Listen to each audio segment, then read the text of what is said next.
now we're going to have a conversation between Andraea, LaVant, and Dr. Louise Aronson. But before we do that, I would like to introduce our board member, Nikki Brown-Booker, who is going to introduce our speakers today. So Nikki Brown-Booker is the program officer for the Disability Inclusion Fund at Borealis Philanthropy. And as a person with a disability and a biracial woman, she has long been interested in the intersection of disability justice and racial justice. Nikki has served as an executive director for Easy Does It, Emergency Services, a leader in Hand, the Domestic Employers Network, and of course, a member of Senior in Disability Action. Welcome, Nikki. Thank you. Thank you, Dawson. So glad to be here and help out with the fundraiser tonight. So I want to first introduce Louise Aronson. Louise is a leading geriatrician. I'm not sure how I can say that. Geriatrician, like pediatrician, right? On the other end, writer, educator, professor of medicine at UCSF, and the author of the New York Times bestseller and Pulitzer Prize finalist, Ogrehood: Redefining Aging, Transforming Medicine, and Reimagining Life. She has also published multiple articles on ageism and COVID-19, including a New York Times opinion piece entitled COVID-19 Kills Only Old People Only. Why are we okay with old people dying? So I also want to introduce Andraea LaVant. Andraea is a communications consultant, inclusion specialist, and founder and president of LaVant Consulting.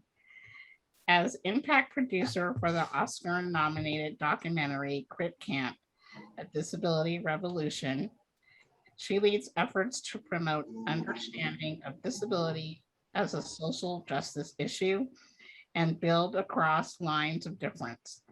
Andraea is a strong advocate for exploring disability from an intersectional lens. So hi, Andraea. Hi, Louise. Thank you so much for being here this evening. So why don't we just start off with the question of, why don't you tell us a little bit about your work and what issues you find are most pressing right now? Want to go first, Andraea? You have the better glasses, so I think you win if there's a race. This is so cool. Oh my, that's okay. I for that reason. Hi, everybody. I'm Andraea. I don't know if visual description is helpful for this conversation, but I'm going to provide one. So I'm sitting in my living room. It's darker than normal. I'm wearing a yellow dress and a kind of blue and teal scarf, and have my teal couch and other decor behind me. And indeed, my glasses have a little wing flare. They are tan and orange, and I'm Black and have shoulder length hair. So the question, what is the work? Man, we're doing so many exciting things. A lot of folks know the work that we have done around Crip Camp and as impact producers, and what that's really done over the past year. What we've seen is just the need for conversation and representation, just acknowledging the fact that when it's important to first be able to see ourselves reflected in day to day. It really reflects seeing ourselves really demonstrates our value. And so we need more of that. So that's one of the things that we're working on. As a strategy and communications firm, we are just working with a variety of brands, nonprofits, both around understanding the intersections between race and disability, which I think we'll get to today, specifically as relates to disability justice.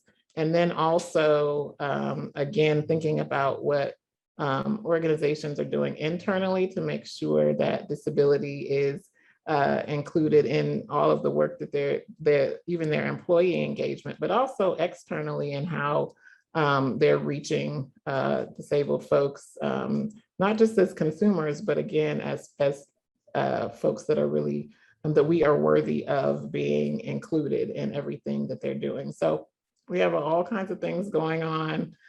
Crip Camp is still live and well, and so we're doing a lot of things around that still. And just excited to be in conversation with you all today. Excellent.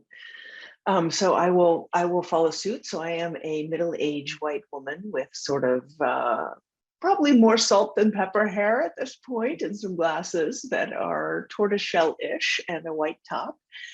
And the work I do has mostly to do with aging, but it overlaps with disability and race and gender in every possible way. So those are things I think about a lot, whether I'm in the office taking care of patients or teaching students, or in the age of pandemic, working with San Francisco Department of Public Health and the California Department of Social Services, trying to ensure that older people with disabilities are getting a fair shake, which actually they haven't, but we have tried.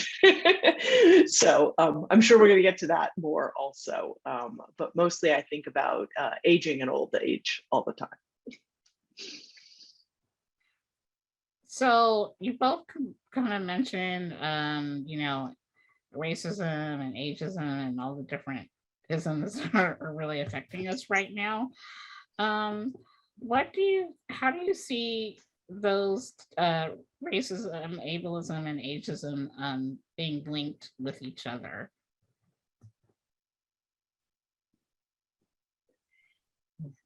I think one of the things that is a huge problem in every aspect of society is that in the age of sort of science and tech, everybody wants to reduce everything to a single soundbite or a single category, and it denies the reality that is most of our lives.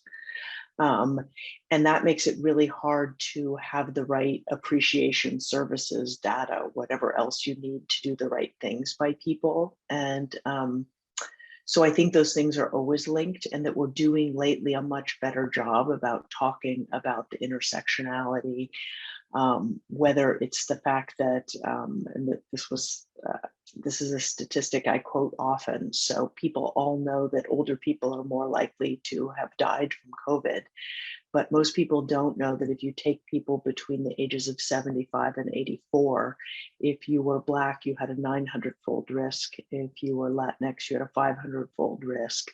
If you were Native American, it was about 200-fold. And if you were Asian Pacific Islander, it was about 150-fold. So I think these things really matter. And actually on gender, ironically, with age, for COVID, men were more likely to die. But in terms of aging generally, it's more about women. Women are far more likely to live into old age, and women are far more likely to be the caregivers of people with aging and disability. And there's also that overlap of people aging with a disability and people aging into a disability. And sometimes there's tension among those communities. And I think one of the best things we can do is, you know, stronger together. I mean, honestly, like ableism and racism they're directly linked. All of these things are directly linked, and one does not exist without the other. T.L. Lewis talks about them being inextricably linked, recognizing that racism is tied to ableism, ableism is tied to anti-Blackness. When we look at how disability has been centered historically, it's been, you know, depicted from a very white-centered perspective, and yet statistics really prove otherwise. If we look at, you know, the history, even when it comes to race and particularly Blackness from slavery on, and how, you know, all of ableism is really linked to productivity and to thinking about whose minds are normal, whose minds are intelligent, who's, you know, who is excellent, all of those things, it's all connected one to another. When we look at capitalism itself again, and how, you know, lack of access when it comes to education, when it comes to what language is deemed appropriate. I mean, it's all kind of, it's all together. And really who has been deemed historically as less than human.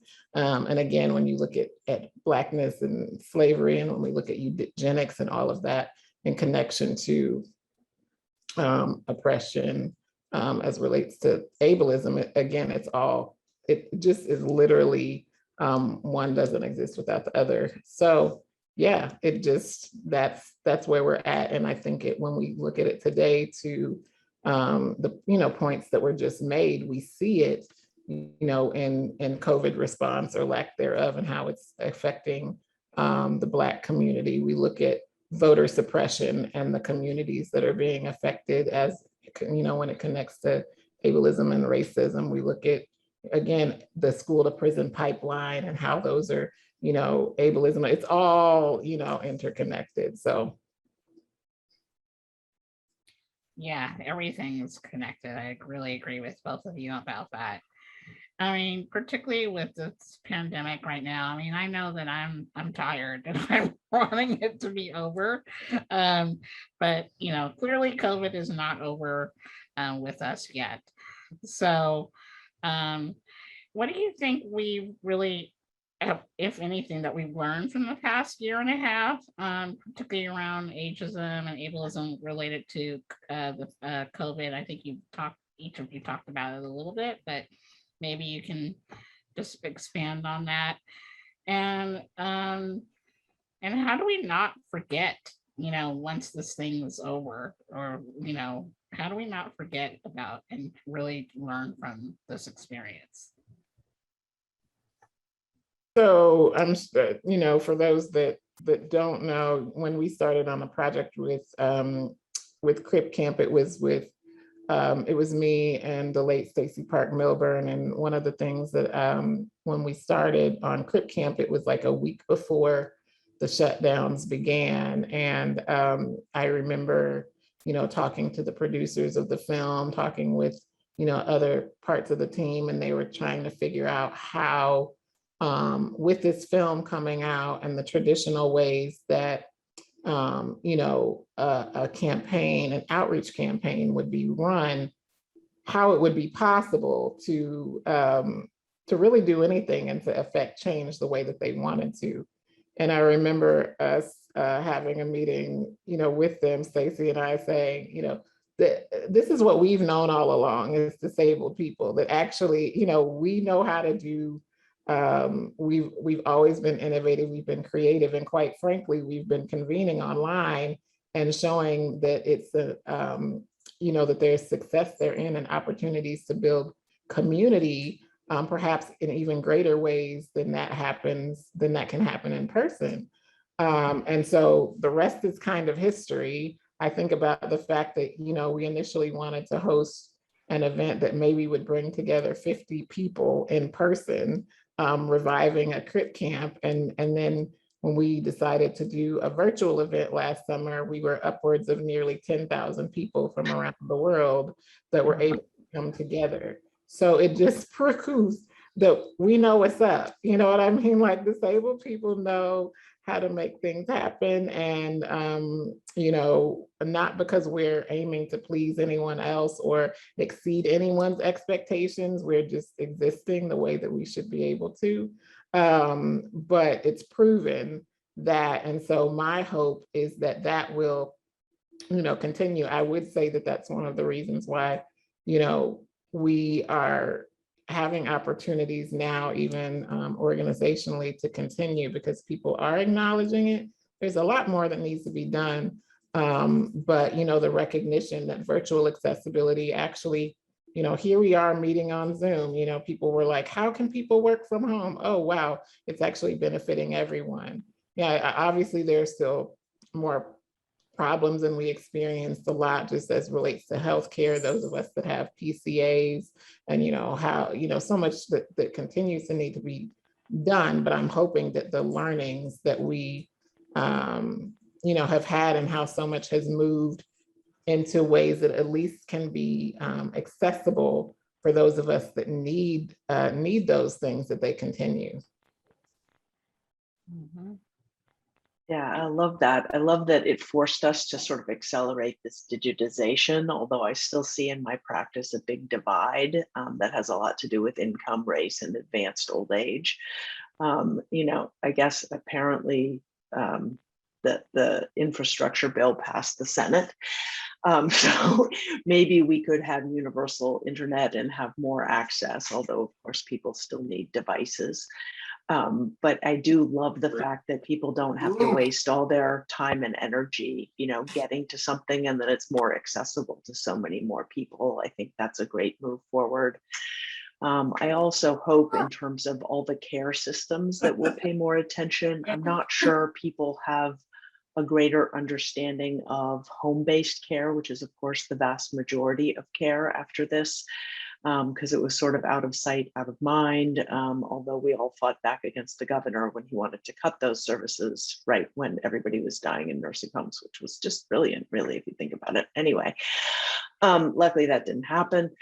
But I also think I spent a lot of time working with facilities, and what we saw was there's a single organization overseeing, you know, huge facilities for very wealthy people who sometimes pay, you know, $12,000 a month and $1 million to get in, and then little board and care facilities where you have much younger people with disabilities.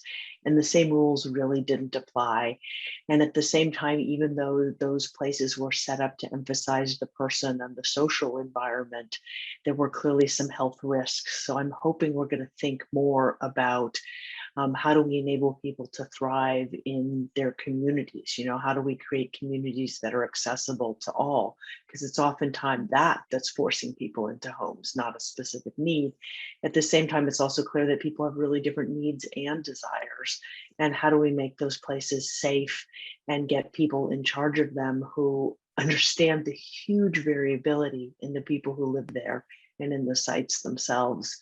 But I feel like it's really brought all that to the fore, and I hope it's motivated all the people who've seen, you know, good and bad happen there to keep standing up for these issues. I've certainly seen a lot more on social media. There've been more bills, you know, to the California legislature than in previous years. So if we can all, in our fatigue, stay active, I think we could make some real change. I mean, kind of piggybacking on that, what do you think are some new partnerships that you've seen that have helped us move towards justice and liberation? And are there any creative partnerships that you envision that could happen to help win liberation? Sure, I can speak to that a little bit. I think that, you know, again, going back to some of, well, actually what we're doing now and what we've seen throughout the campaign, impact campaign, is really the power of cross movement building. And so identifying, you know, specifically, you know, understanding that disability is a social justice issue, you know, and those partnerships with organizations that perhaps haven't acknowledged disability as part of the work that they do, or perhaps they have, and really, you know, coming together at those intersections to really ensure, because it really is, you know, the concept of being stronger together. So, for example, we did a partnership with Color of Change, you know, earlier on in the pandemic last year, to have a Disabled Creatives and Activists Relief Fund. And so Color of Change being the largest online community for Black people, you know, coming together, acknowledging that 1 in 4 Black people are disabled, right? And so I think that, you know, for those that are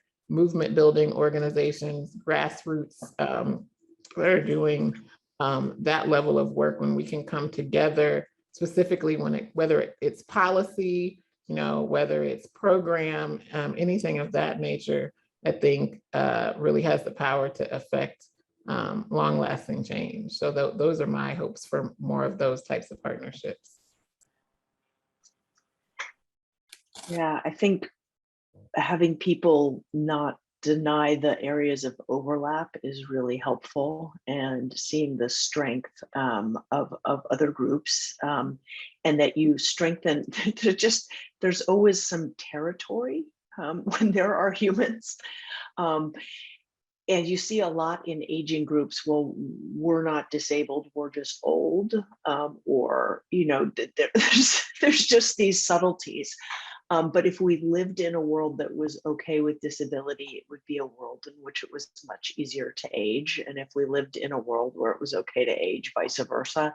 So I think it's this notion of like, when we see human beings and judge them as machines, which kind of started with the Industrial Revolution, and that just devalues so many people and feeds into prejudices. And I'm trying to think of ways in which this digital revolution, this fact that we're all, we've got so many people on Zoom tonight, how does that liberate and take us into a new era, past that horrible, human being as machine, and you want the fastest, quickest, the perfectly able-bodied, 22-year-old male sort of thing. How do we use this era to creatively help equalize across so many different areas and give people equal access and opportunities?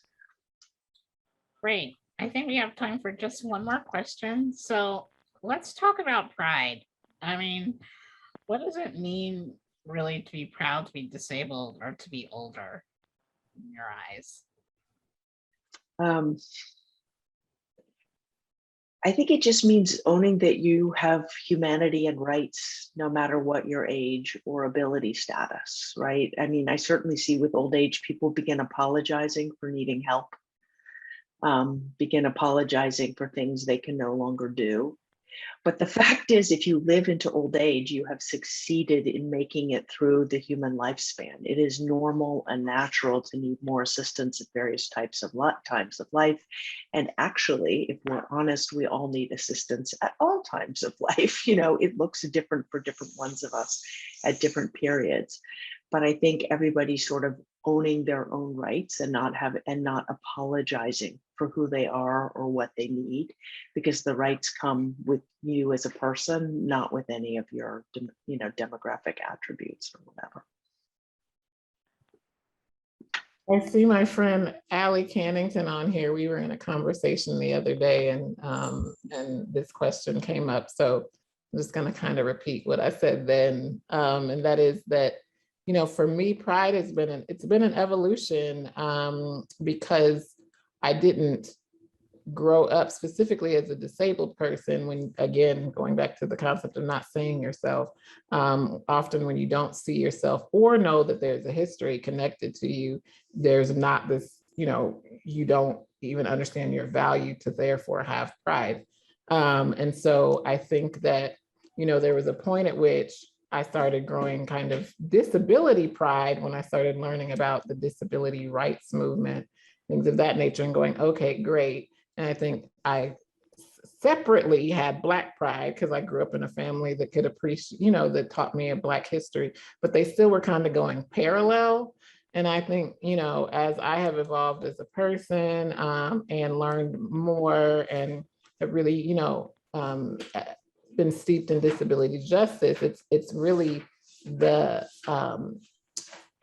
pride now for me is being all of those things at the same time, not feeling like I have to leave one at the door in order to, be the other, depending on the space that I'm in, but that I can be fully Andraea, which is a Black disabled woman of faith and all of these other things, and not and be thrilled about that, which has been a journey, and still daily is. So that's pride for me.